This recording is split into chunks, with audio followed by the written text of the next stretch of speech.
I had decided to sneak into a concert. I had not decided to uncover one of the greatest secrets of human history, or become the person who would decide the fate of an entire race. I just wanted to hear some music. It should have been no big deal. Welcome back to Dead Good Book Reviews and the 10th instalment of this Animorphs series. 10 videos. It only took over a year. If you would like to catch up on the series so far, there will be a playlist. I will put it there.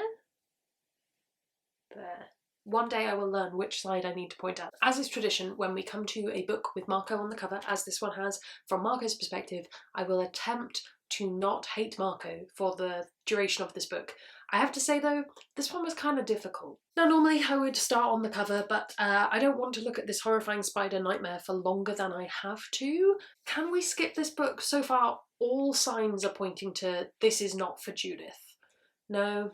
Okay. Well, let's jump into this book with open minds and open hearts. My name is Marco. People call me Marco the Magnificent, Marvellous Marco, the Amazing Marco, and of course, all the girls just call me Gorgeous. Okay, maybe I've never actually heard anyone call me Gorgeous, but I am confident that someone, somewhere, must have called me Gorgeous at some point.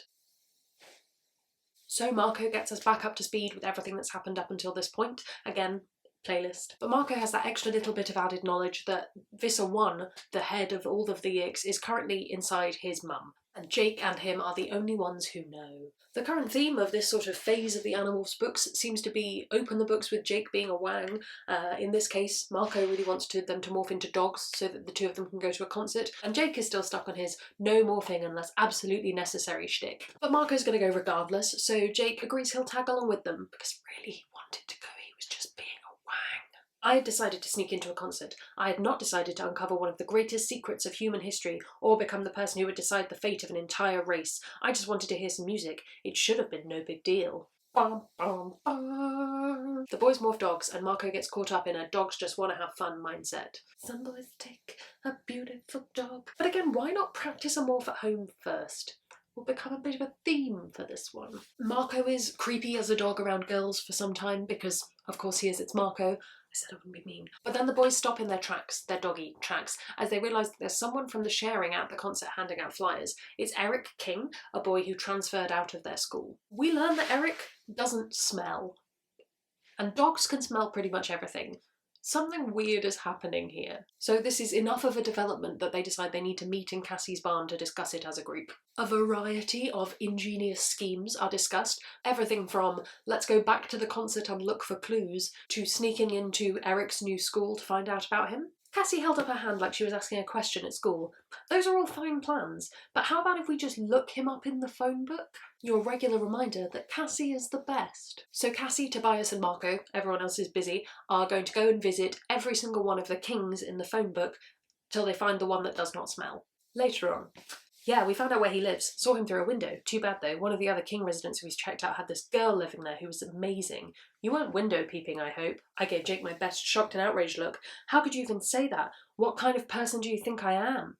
Jake nodded. Cassie wouldn't let you, huh? Oh, how mean of Cassie to not let Marco commit a crime and be a massive perv.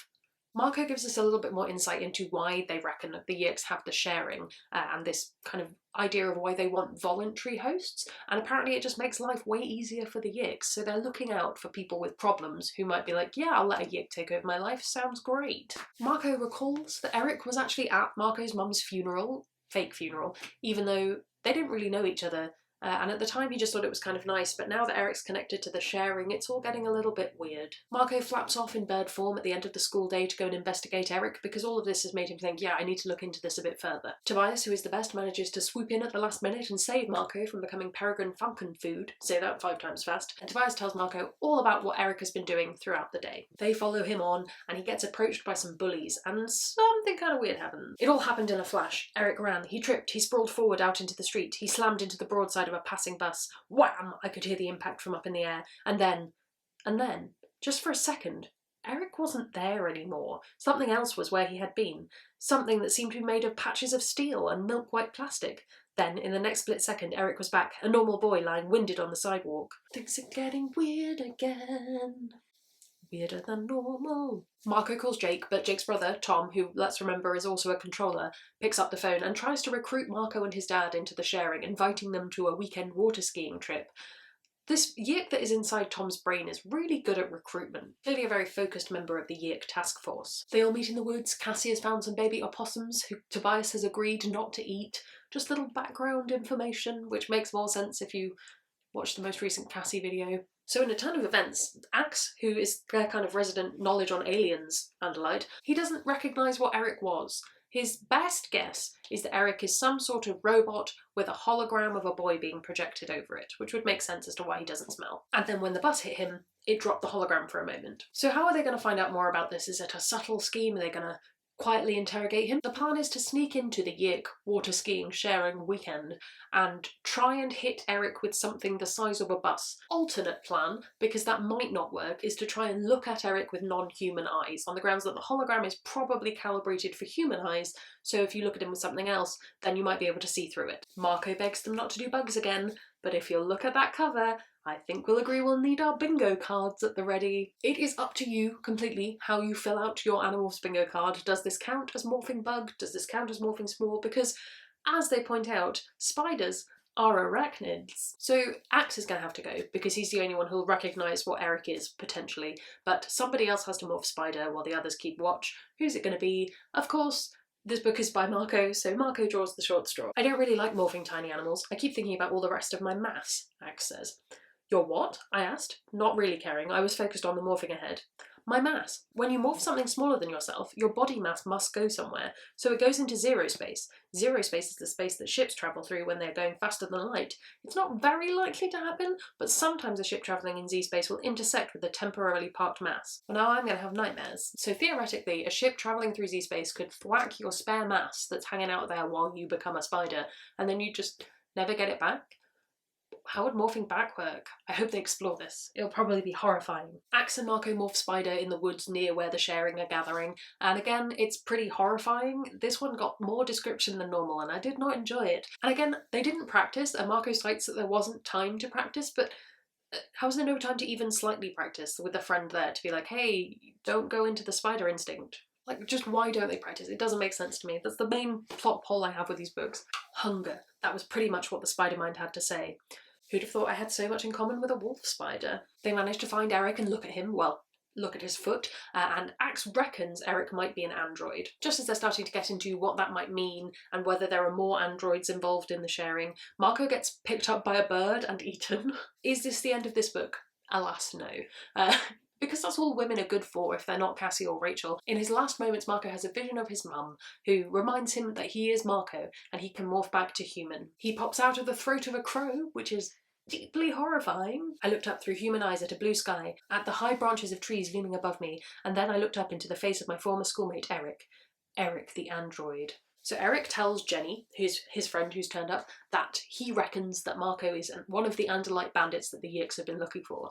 Is this it? Is all lost for the Animorphs? Have they been completely found out? Is this the end of our intrepid heroes? Signs point to no. Eric tells Marco to morph small enough that he can escape and then meet them at Eric's house. It will be a meeting of allies, Marco. You see, we too fight the Yeeks. Every few books I get very bored of this series and it all starts to feel very samey, and then something like this happens and introduces like a whole new facet to the books and I'm hooked again. An interlude for Marco to talk to his dad and drop some plot. He avoided my gaze. There are some very exciting things going on with this Matcom. The thing they want me on isn't military in any way, but, well, they do carry on some very secret work. I guess some of what they do is probably military. There it was. The reason Tom was trying to get me to bring my father to the sharing. My father was working on some project the Yeeks wanted to control. Jake, Cassie, Axe and Marco all go to the meeting at Eric's house. The others are going to stand guard. Rachel's primed to turn into a bear should they not come back. Axe morphs back to Andalite as they go into the basement, which turns out to be an elevator dropping them through the earth. This is basically how you either get murdered or join rebellions. Let's find out which. Stretched out before us for more than the length of a football field was a sort of park. Trees, grass, streams, flowers, butterflies flying around jerkily, bees buzzing from flower to flower, squirrels racing up and down the trees. Walking here and there were androids. Androids in their natural form, machines made of steel and something white. The androids had mouths that were almost like muzzles, clumsy-looking legs and stubby fingers. But it wasn't the presence of a half dozen or so androids that was really shocking. What was really shocking was that there were hundreds, maybe even thousands of dogs. Normal, everyday earth dogs. Every breed and half-breed you could imagine, running in packs, yipping, yapping, bow-wowing, howling, growling, rough, roughing dogs. They were chasing squirrels, smelling each other, and generally having a great old dog time. Excuse me, is this my heaven? So Eric lets us know what's going on. The androids are actually called the Chi, and they were created by a race called the Permalites, which sounds like a kind of medicine or substrate. The Chi were originally made to be kind of like toys for the Permalites, so mainly this is just making the distinction that they weren't servants. This isn't a Battlestar Galactica kind of situation. So they were all having a great time until these evil ships called Howlers, or a race called Howlers, it's not 100% clear, came through Z-space and basically killed all the Permalites. A few of them managed to escape with the Chi, but it turns out that the Howlers had used germ warfare and the Permalites were dying. So they go to Earth with these 6 barely alive Permalites, and get this. We grafted the essence of the Permalites into the wolf species, and from that union dogs were created. To this day, most dogs carry within them the essence of the Permalites. Not all, but most. Wherever you see a dog playing, chasing a stick, running around barking for the sheer joy of life, you see the remnants of the race of Permalites. Dogs are aliens! You heard it here first! I feel like that fits canonically with the starlight barking, I'm just saying. So it turns out there's some debate going on between the Chi whether they should or should not fight the Yix, because they're really quite a peaceful people. Androids. Language is hard. This project, this MatCom project that Marco's dad might be getting involved with, they reckon is the Yix wanting to rewrite all the software in the world. This book doesn't explain what they're going to do with that, but let's just say it would be bad. The artifact that they're using to do that they think is a permalite crystal. There's a lot of convoluted plot threads wrapped up in this one. Basically, that now the mission is they need to go get the crystal. How has Eric managed to infiltrate the Yix, you ask? Well, he's trapped a Yik inside his android body in a way that means the Yik can't access his memories, but the Yik still read him as a Yik. He fakes the Yik going into the Kandrona rays every now and then because he can generate his own Kandrona rays. It's a complex plot. So basically Eric needs the Animorphs on side so he can steal the crystal. The crystal itself is guarded by an ingenious system. It is concealed in a room of absolute darkness. Absolute darkness. The slightest, faintest light, ultraviolet, infrared, any light will set off alarms. Within the darkness are wires that are set off by the slightest touch. So to get to the crystal you'd have to be able to find it without seeing it and avoid the wires that are also invisible in the darkness, I said. It's like finding a needle in a haystack when you're blindfolded and can't touch a single piece of hay. The walls, ceiling and floor are all pressure sensitive, so you can't touch them. It may be impossible. I'm betting there's a morph that can sort that problem out, and make your guess as to what the morph is now. With that plan sort of in place, they go back upstairs to find Grizzly Bear Rachel tearing the place apart because she had no idea where they were. Whoops. Eric ties off a quick plot knot while... plot knot? That's quite fun. Eric ties off a plot knot by telling Marco the reason he was at the funeral is at that point he was pretty sure that Marco's mum was Visser 1, so he was kind of like checking up on things. It doesn't 100% make sense, but you know, it'll do. There's much debate as to whether you get violent or you die is a moral thing to say. Yeah, we're getting into war ethics in a big way in this one. It's time to morph Bat! Points if you guessed Bat. I thought for once we'd get a chance to practice with the Batmorph. We were planning to go after the Permalite Crystal the next weekend.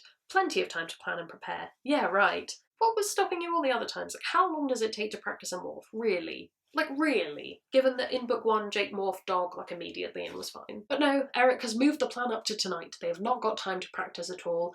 It's unclear why he does this. I think it's just the Yigs could use the crystal at any time. They want to get it gone. Please cross off they morph small to enter a building from your bingo cards. The spiders and cockroaches that are the Animorphs are quite happily moving through the building when they get attacked by a rat, and also at the same time realise that they are in the furnace. But they manage to get through because that's how this book works, and we're kind of getting close to the end now. We don't have time to deal with how they would fend off a rat. So they get to this room where the crystal's being held. They morph Bat. They echolocate their way through the wires, they get to the crystal, it's all good, and then they realise the flaw in their plan that they didn't think of.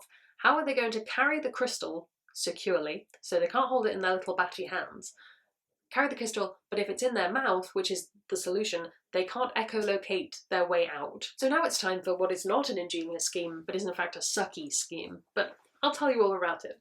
Cassie said, I think there's a door over there. Try echolocating. You'll see a raised rectangular outline. I think it's a door. Yep, Jake agreed. Morph out. Keep that direction in mind. Remorph and be ready to haul butt for the door. Head for any way out of this building. Don't stand and fight. Just try to force your way past anyone who comes after us. Yeah, their solution is we'll morph into our powerful morphs and just try. So they're in their powerful morphs, they're battering their way out, and there are Hawkbajir there, who are ready to kill them. But Marco has the crystal, and they don't want to damage the crystal. Fight scene, fight scene, fight scene. Marco essentially dies trying to fight this Hawkbajir, and Eric has to shock him back to life, and the book kind of restarts again after he's woken up after being brought back to life and almost being stuck as a dead gorilla forever. Apparently, during that fight scene, Eric took the crystal from Marco and rewrote his own programming to make him able to be violent, and did loads of murder and is now massively processing that. He hasn't said anything since then, Cassie said sadly. He won't talk to any of us.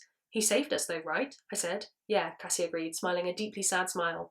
He saved our lives and lost his own soul. And on top of that, it's worse for Eric because Marco says, oh, but you can get over these things because memories fade, but he's an android, so they're not going to. He's going to live with that forever. The book ends with Marco and Jake playing together in a dog park with their dogs. They aren't dogs in this context. Turns out the Chi are agreeing to help the Animorphs fight the Andalites, but kind of from a distance. They're not wanting to completely rewrite themselves to be a violent people at this point. They've got a way to get in touch, and Marco and Jake throw the permalite crystal into the sea, with the vague hope that at some point it will wash up on the shore and the world will be ready for it, I guess. Maybe someday the permalite crystal will wash back up on some beach somewhere.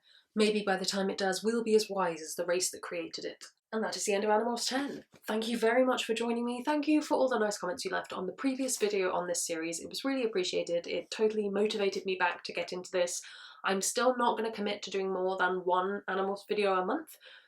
That does mean that we're committing to like 5 years of this, but let's see how we go in life. Do comment below with your thoughts on this book. I would like to know them. I would like to know if you haven't read Animorphs before, what do you think the next thing that enters the world that keeps us interested in about 5 books' time will be.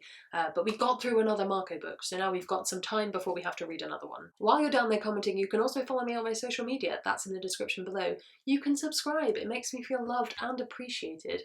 That's all from me, and I will see you in the next one.